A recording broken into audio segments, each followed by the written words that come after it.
Good morning! Welcome to me, Nanay Myrna, ang Bibisin Buhay Nanay. For today's video ay i-share ko nga pala sa inyo mga kananay ang aming December 24 Eve kasi nga kasama ko si Mother. Siyempre pinasaya ko si Mother. Hindi pa nga ito na-experience. Anyway, hindi nga talaga kami nagluto sa bahay dahil wala kaming space at wala akong time.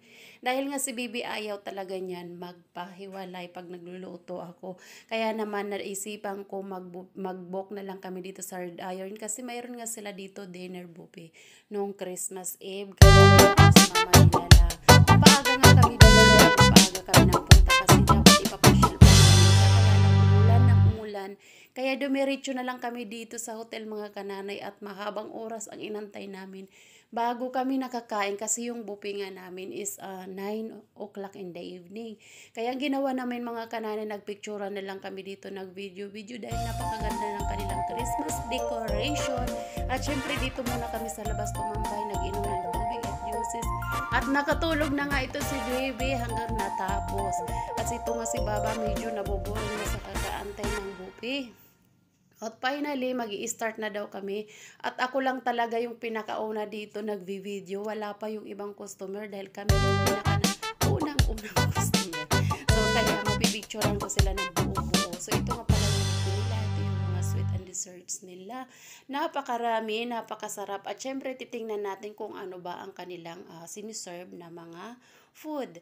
Una muna tiningnan ko mayroon sila spaghetti, mayroon sila carbonara. O diba, napakasarap. At syempre mayroon din sila menudo, mayroon din sila mixed seafoods, at mayroon din sila chicken. At syempre hindi mawawala ang ating mushroom with mushroom and din rice. Tapos yun lahat ang sinerve nila. At syempre napakaganda at nag-i-enjoy si Mama dahil first time lang naman ito ni Mama.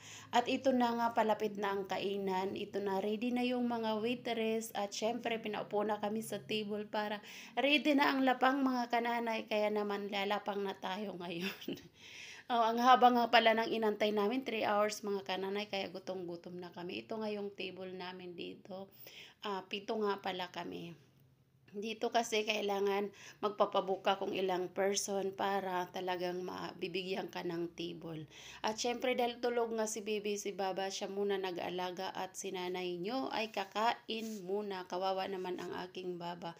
Dahil sa kaantay medyo naboboring-boring na. At ito na nga ang aking kinuha na pagkain. Syempre may isda tayo, may seafoods.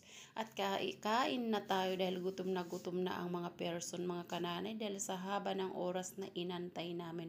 Pero so